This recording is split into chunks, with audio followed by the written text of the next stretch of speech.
Can you imagine a world where we're all represented by a font? Wonder which one I would be. Too straight. No, not in that way, just straight, as in unexciting. Too, Deadpool. Broadway! Now that's the one, now that's the one!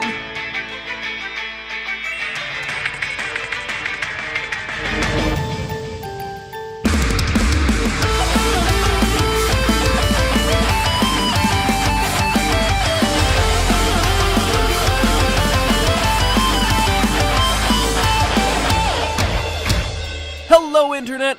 Welcome to Game Theory, where, instead of putting a joke here, I want to ask you a question. If your personality were represented by a font, what font would you be? Take a moment and put your font in the comments. I'm really curious to see what everyone has to say. Maybe find a couple new cool fonts to use. Getting bored with old Calibri 11. And with that out of the way, it's time to talk Undertale. Now, I don't think I've ever gotten this many requests to cover a game. Well, except for FNAF. And I suppose FNAF 2. Oh, and then there was FNAF 3. Wait a minute, should I be worried about something here? Anyway, across the board on YouTube, Reddit, and Twitter, you all have wanted Undertale. And honestly, I'm glad you brought it to my attention. True loyal theorists will know that Earthbound is my favorite game of all time. So a self-aware RPG in a similar style? Oh man, it's like a gift from the indie gaming heavens. Undertale is a game where every character, from Goat Mom to Grind Fodder, has a sympathetic design and unique personality, motivations, goals, fears. Whether you're saving or slaughtering them, the game makes you feel something every time you enter an encounter. But to me, one character stood out amongst all the rest. Sans. A skeleton named after the font Comic Sans, hence all the font references at the beginning of the episode. If you haven't played Undertale, I'm sure that was a really weird opening. Anyway, Sans is...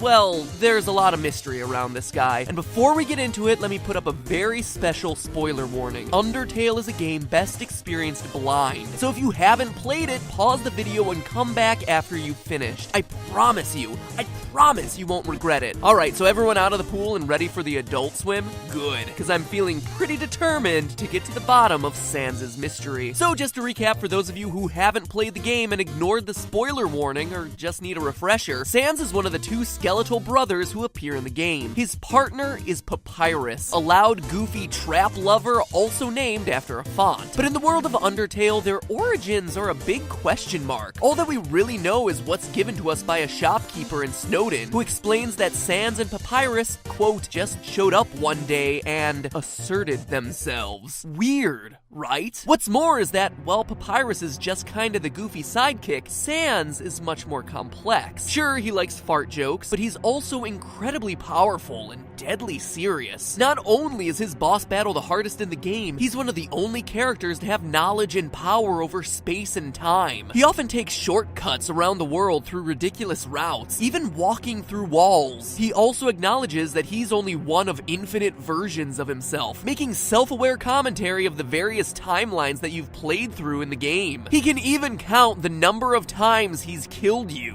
He acts like an arbiter in this world, passing out judgment on the player's actions in the game, even explaining the secrets of EXP and love, or execution points and levels of violence, just to clarify. In short, he just doesn't quite fit in with the rest of the world of monsters. But then what? Or who is he? Well, the idea that he doesn't belong in Underworld seems to be correct. The evidence seems to point to the fact that he was, in fact, formerly a surface dweller. In the true pacifist ending of the game, as the group looks out onto the horizon, Papyrus asks Sans about the giant ball in the sky. Sans says, quote, "We call that the sun." This is important because A, the usage of the word we and knowledge of the sun shows that Sans has a kinship or knowledge with other humans, and B, that despite he and Papyrus both being skeletons, are supposedly brothers, and apparently appeared in Underworld at the same time, they clearly have two very different histories. Why would Papyrus not know the name of the sun, but Sans would? We get further clues as to Sans' origin as we hear him say multiple times that he wants to go home, or go back. He says as much during his dinner date scene at the Metaton Hotel. He notices that the player must want to go home and says, quote, "I know the feeling." He then continues continues, maybe sometimes it's better to take what's given to you, as though he ended up in Underworld by accident. And in a genocide run during his boss fight, he says, quote, "Look, I gave up trying to go back a long time ago."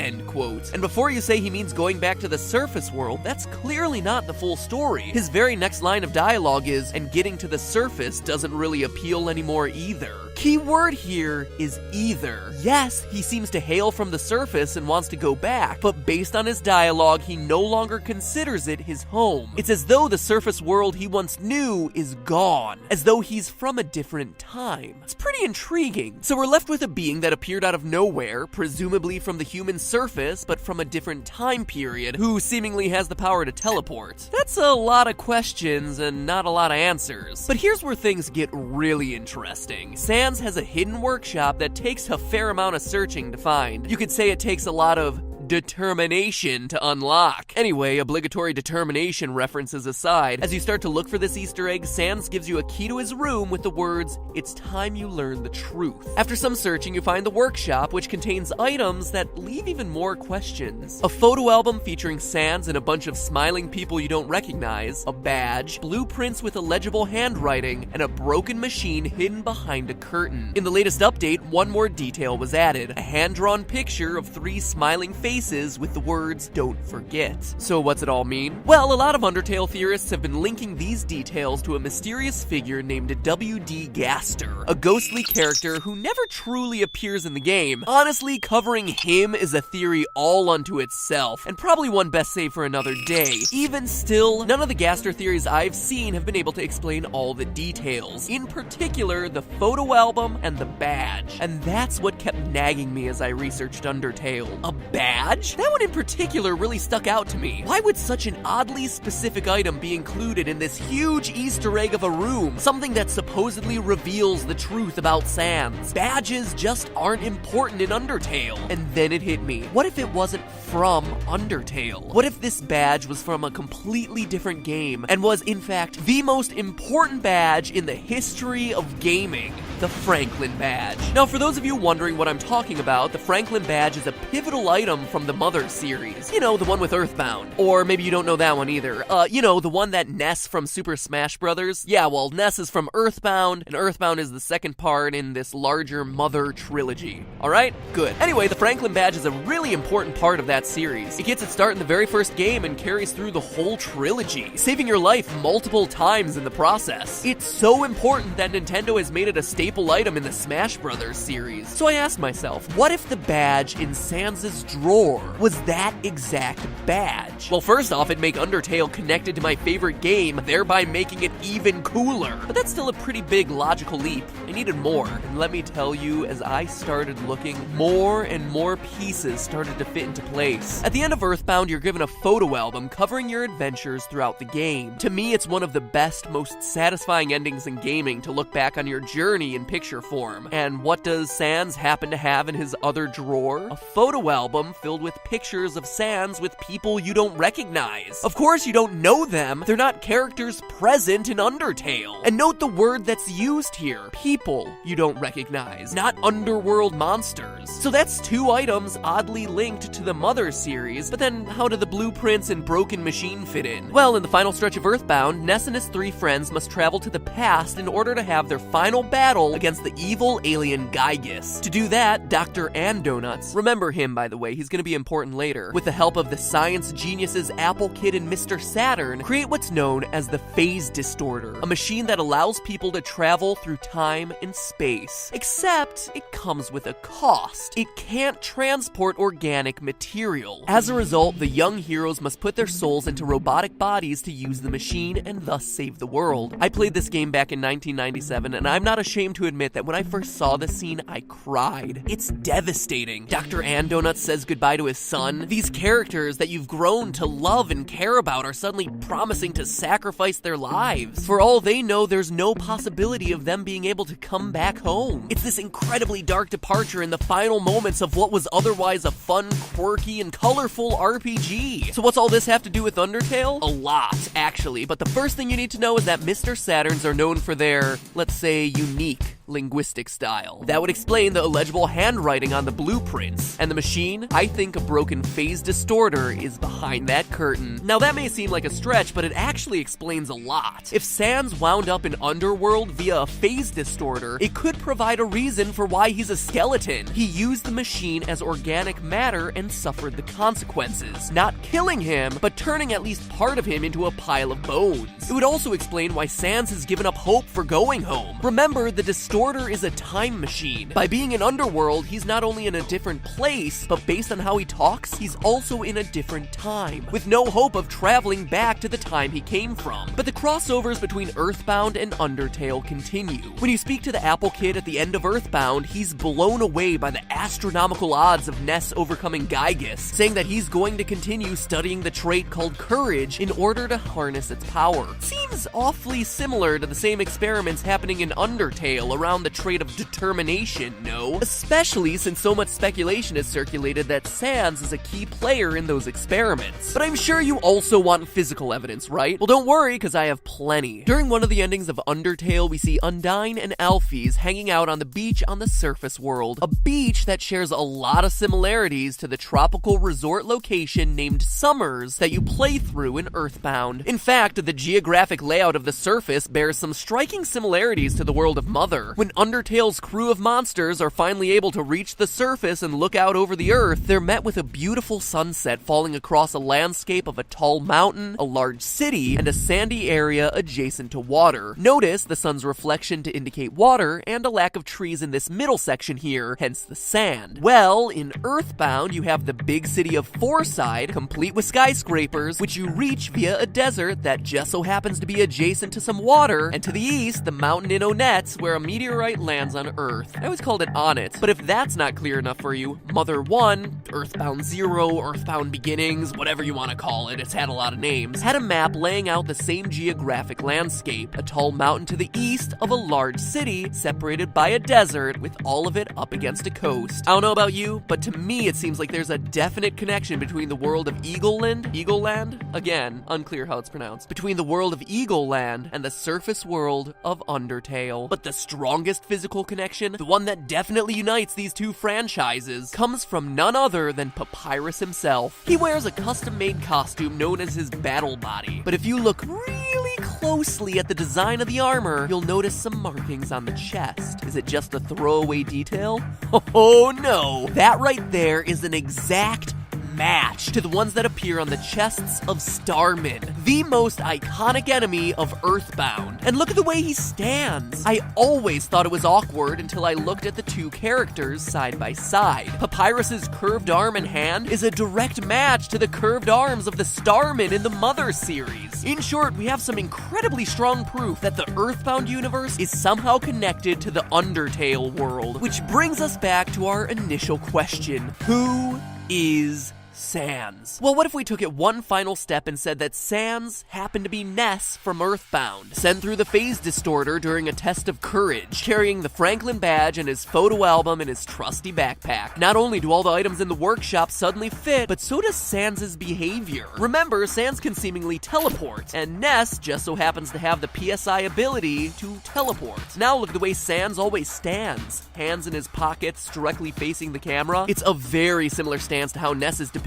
standing in most marketing for the game. It even explains why Sans bleeds when you finally hit him. He is, or at least was, a human. Oh, and finally, Sans is only one letter removed from being an anagram for Ness. That's just a fun one. I thought it was worth mentioning. But if there was any doubt, we have to look no further than the creator's previous work. Toby Fox, the man behind Undertale, had previously worked on a Halloween hack for Earthbound. But this just wasn't a simple reskin. The Halloween hack tells the tale of Dr. Andonuts after the events of Earthbound. Remember, I pointed him out? He's the one who made the phase distorter. In Toby Fox's version of the story, we see that after Gygus' defeat, the souls of the kids never return home. Instead, by going to the past to defeat Gygus, they create a new timeline that they're stuck in. As a result, Jeff never reunites with his father, Dr. Andonuts. And Dr. Andonuts goes crazy with guilt because he's the one responsible for creating the time machine and extracting the souls of his son and his son's friends to send them back to what he assumes was their death. In his mind, claimed he killed 4 kids, and in Toby Fox's game, he's lost his mind trying to deal with that guilt. I'm telling you, this hack is dark. But that said, you see a lot of Undertale in this game. The appearance of amalgamates, the first use of the awesome song Megalovania, the prototypes for Flowey, and the theme of having the choice to be non-violent in an RPG, sparing your enemies. But then why's all this matter to the theory? Well, remember, in Toby Fox's version of the story, the kids don't come back. They're stuck in the past with no hopes of getting home, just like Sans. And in the hack, one character is oddly missing, with no explanation as to why. Ness. Presumably in this timeline, his soul is in a different place than his 3 friends. Which brings us back to Undertale. 3 faces with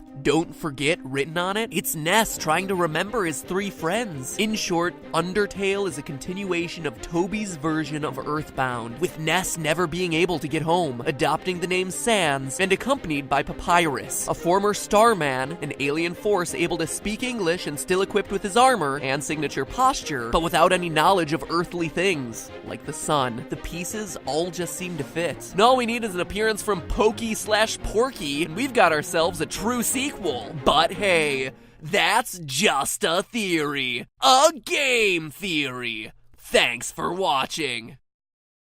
Now go forth with that knowledge and try to tell me who Gaster is. Don't worry, I'll be looking too. I have a few more Undertale theories in the works, as well as a deadlock, and then there's Goomba with another culture shock on the game, so if you're into the franchise, make sure you subscribe to get notified of those videos as they come out over the next few weeks. And hey, if you're interested in learning more about the Earthbound Halloween hack and its role as a precursor to Undertale, we're currently playing through it live. Our next session is Wednesday at 4:00 p.m. Pacific time, right here on this channel. So check it out. It's super creepy, but also super fascinating to see the inner workings of Toby Fox's mind. And if you want to catch up with what you've missed, boom, here's a link. I think that this clip really sums it up best. Hell yes, Mexicans! Or if you want to learn more about my favorite game, Earthbound, click right here. It's an old theory I did about the true meaning of the game, with an emphasis on old. So go back and laugh at how bad my editing and voiceover was. It's pretty funny to look back. But honestly, the message about the beauty of Earthbound is just as relevant as ever. Hopefully, by you guys watching this episode and maybe clicking over to watch that episode, I can share with you my all-time favorite game, and quite honestly, one of the best games ever created. But now, if you'll excuse me, I've got to go track some human migratory patterns across southeastern Asia. So I'll see you guys next week.